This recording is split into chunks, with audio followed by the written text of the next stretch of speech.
Hello, ladies and gentlemen. Here we go. See? I appreciate you. So, my name is Danny McPhaul. For those of you who may not know me, you will after this. I am presenting on client experience in a newly developing market. Again, I am the manager of client experience at Ford Pro. What is Ford Pro? Well, I'll tell you about it, but first, I want to play a little game. It's called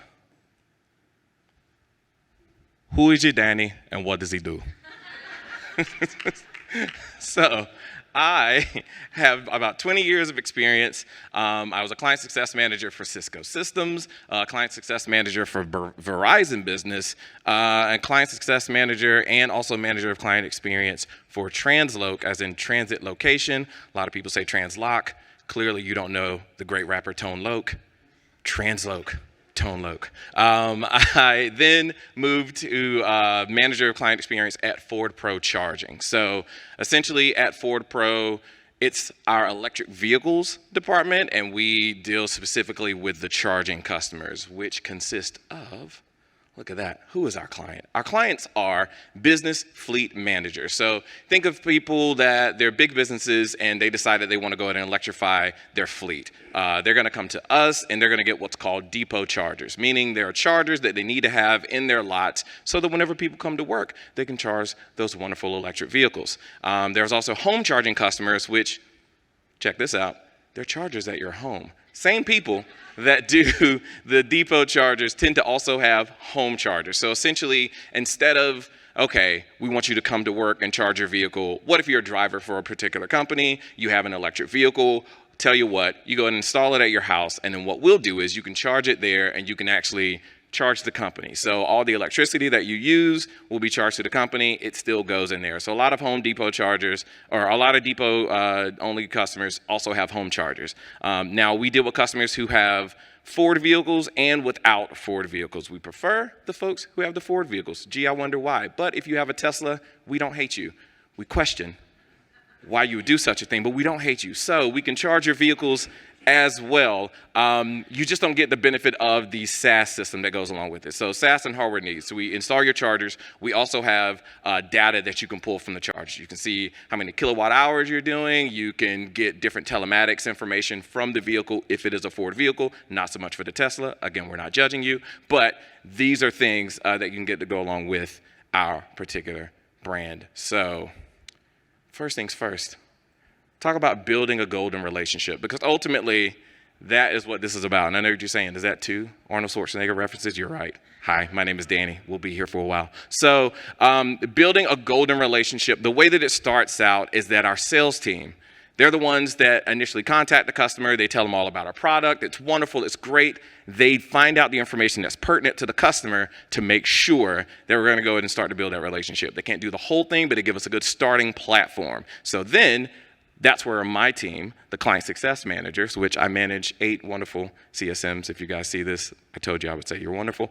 They sync with the sales teams afterwards. So essentially that sync is, what do you know about the client? What do I need to know about the client to make sure that whenever they get transitioned over to me, we have a wonderful relationship. We not only build that relationship, we continue that relationship. And then we have a warm intro of that CSM, client success manager, to the client. Because then, once we build a golden relationship, we want to make sure that that relationship can stay golden. So making sure that the relationship stays golden. Basically, as a CSM, now that you have that client from that particular sales rep, you want to make sure that you gather all of your relevant information. Make sure that you do your research. Google is your friend outside of different things. Things that the salesperson might not have known are things that could be pertinent in conversations with your customers. You want to make sure that you have a game plan for client success. Don't go into the meetings going, hey, what's going on? How you doing? My name's Danny. They're going to want to know more than that. So make sure that you have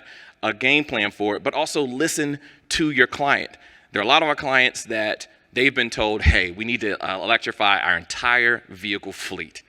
I don't know anything about electric vehicles. I don't know what my goals are. So with those clients, you need to go ahead and build that game plan for them. How about we start here, then we can build at XYZ. There are also some clients that have been in the EV game longer than you, and they know a lot of things. So you want to make sure that you specify your relationship building with the type of customer that you have, and ultimately assure them that you're going to be the tag team champions of the whole entire world. What does that mean? I tell my team, make sure that you let the customers know that you're going to be tag team champions. And that means that you're going to be in it together. No matter what happens, no matter what comes your way, the customer's not in there alone. They have your CSM, their advocate, their tag team partner. It is not us versus them. It is the customer and myself versus the problem. What is the issue? We're going to go ahead and work together to figure it out. That is how you make sure that those customers feel like that relationship is golden and that it starts to build the groundwork.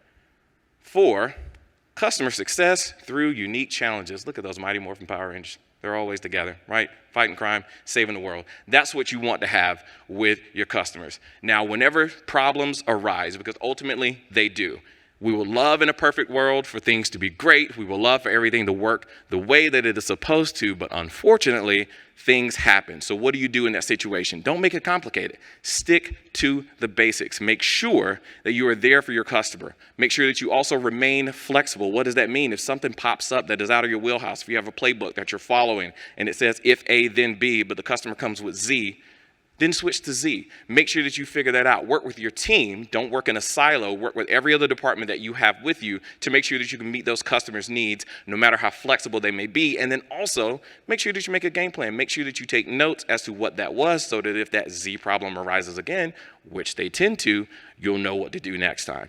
The main thing that helps in difficult situations, site visits when possible. We live in a world of Zoom. I don't actually even have an office. It's great. I work in pajama pants all day long. No one sees you from the bottom down, right?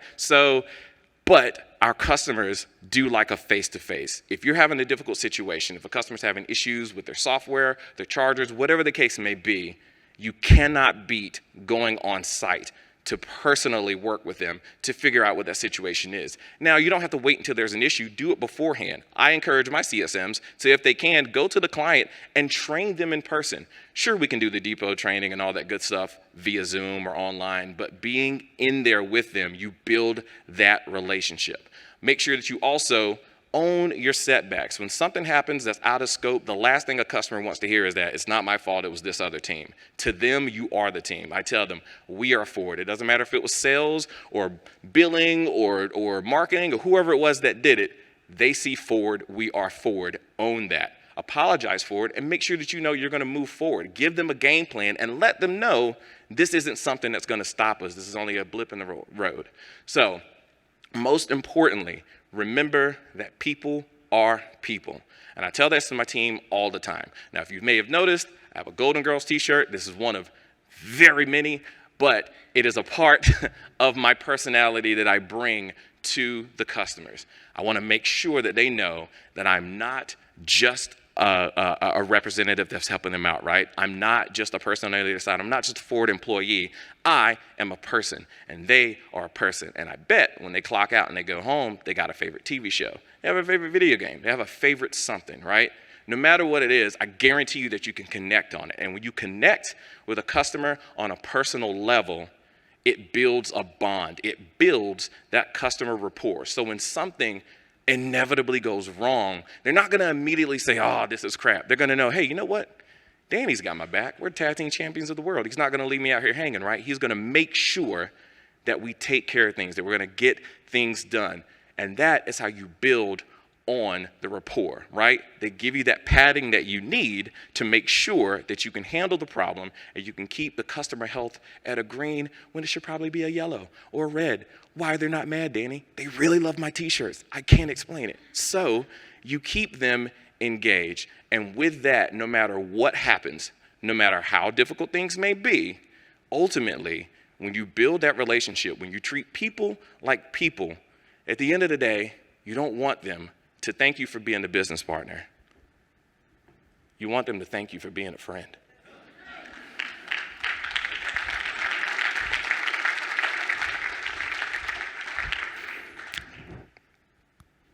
Questions?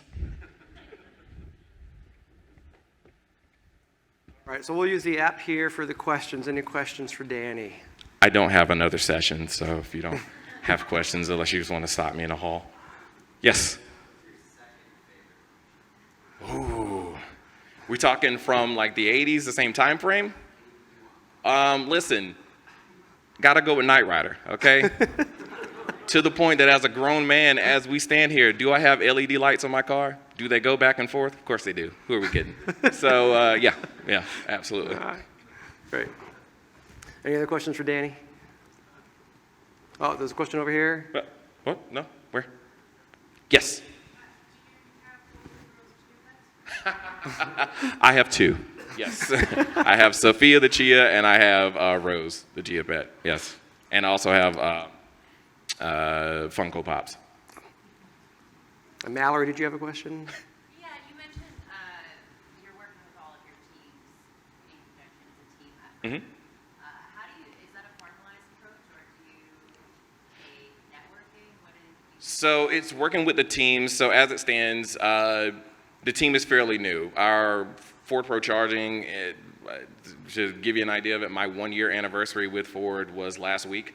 I'm the third longest tenured person on my team. So every 5 of my CSMs, they're all been there less than a year. So the department is very new. We run into where we actually have to build, we say a lot of times, build the plane as you're flying it. We build the actual processes and procedures based on how we interact with those teams. So if we need to enact our product team because a customer has a specific issue, we do that, we make notes of that, and then we make sure that we can revisit that later. So it truly is, we build for what we assume will happen, and then inevitably when things come in that are out of that scope, we make sure that we notate that so that we can work together.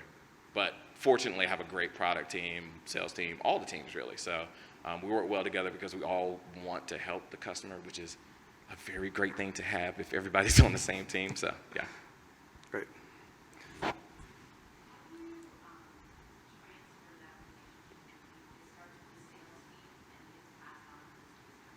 So we do it through syncs. We try to have them put a lot of information. We use Salesforce. So we try to have sure that they put as much information into Salesforce as possible, but then we always have a sales to CX sync where they meet and say, okay, these are the basic pieces of information, how many chargers, EVs, so on and so forth. What else did you glean from the customer? What are the expectations?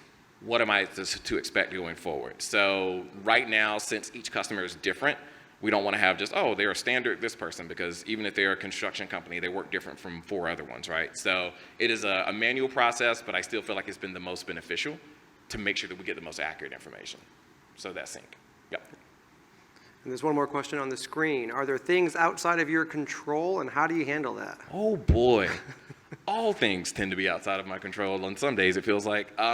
So yes, there are a lot of things that are outside of my control and the team's control. That's CX in general. There are things that are going to happen that you could not foresee. The way that we deal with that is that if one of my CSMs comes to me and if one of my teams comes to me and they have an issue with a customer that we have not seen or that we are not sure how to deal with, then that's where it's my job to enact who I need to get. I pull in all the big wigs available to say, hey guys, we need to come together to figure out what's going on.